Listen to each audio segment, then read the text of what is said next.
Right, now my next introduction is again to someone I'm sure needs no introduction to you. He is very much His Excellency, the Ambassador to the Republic of Slovenia, Mr. Iztok Jarc.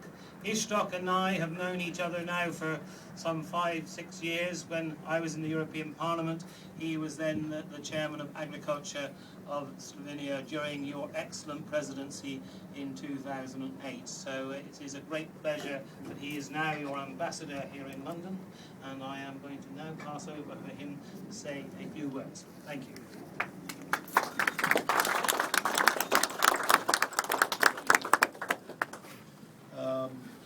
First of all, I would really like to thank you all for coming to this event. But of course, once again, we were very honored, and we are very honored to have a possibility to hear here Right Honorable William Hague, the first Secretary of State and Secretary of Foreign and Commonwealth Affairs. There are no words to express our gratitude to William Hague. I understand how busy he is, and we are really very glad that he was able to come. Lords, Excellencies, friends of Slovenia, dear Neil, I would first of all like to thank also to Irena Preda, a well-known Slovenian opera singer and much admired at home, for accepting our invitation to sing both national anthems.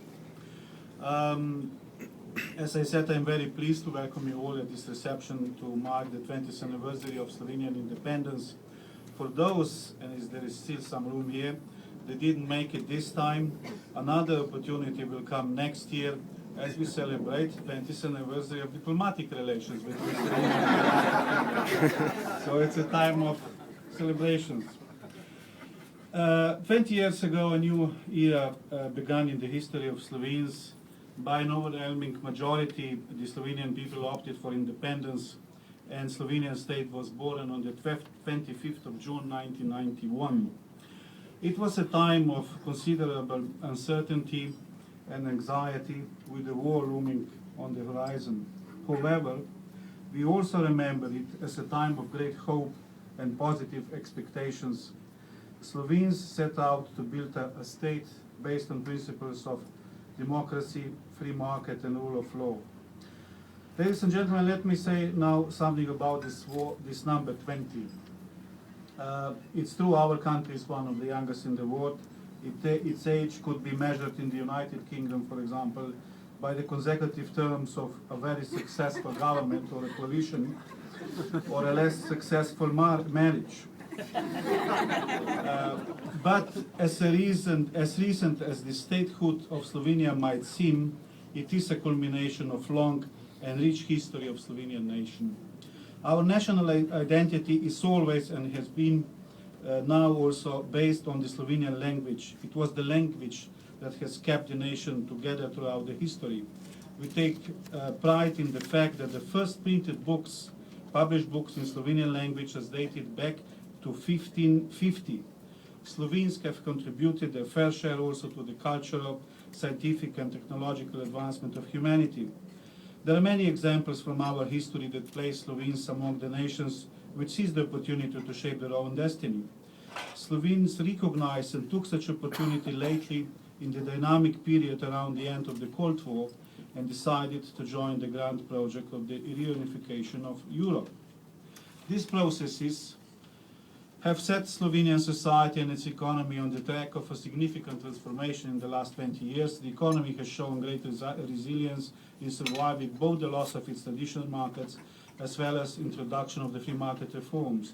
Slovenia nowadays shares the benefits and challenges of the European Union, its single market and the Eurozone. The global economic crisis did not spare Slovenia, but we hope that the recent signs of recovery and economic growth will prevail. In the last 20 years, Slovenia has shown to be a responsible member of the international community, committed to the principles of good neighborhood relations, effective multilateralism and protection of peace and security. Slovenia is one of the largest per capita contributors to the international peacekeeping missions.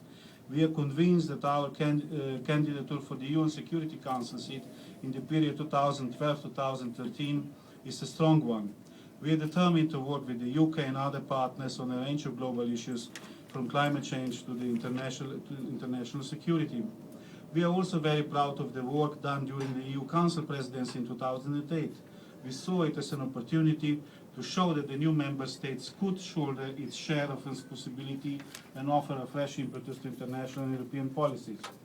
It is our continuous aim to maintain good relations with all the countries of former Yugoslavia.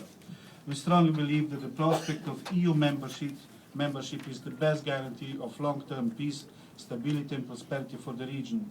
At this point, I would like to congratulate our neighbor Croatia for its recent steps towards EU membership.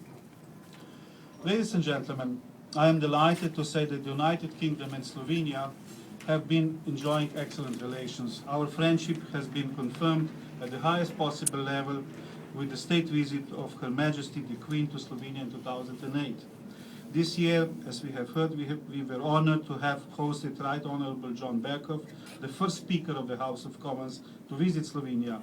I am looking forward to even more enhanced cooperation between the UK and Slovenia in the future.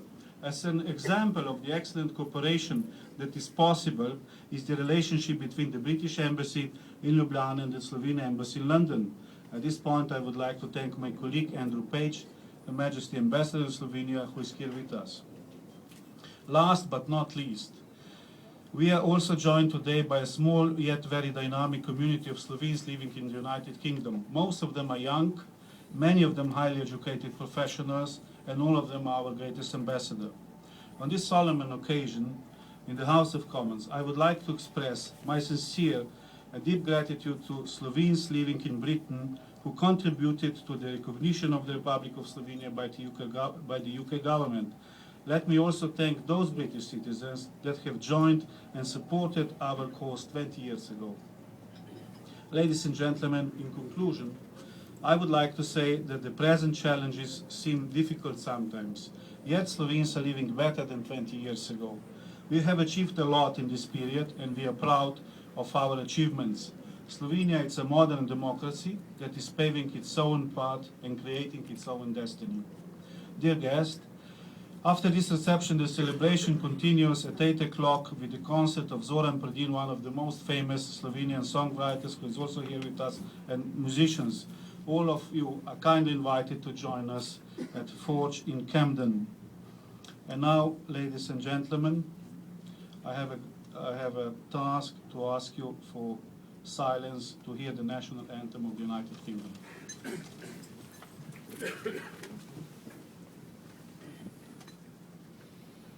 God save our gracious Queen.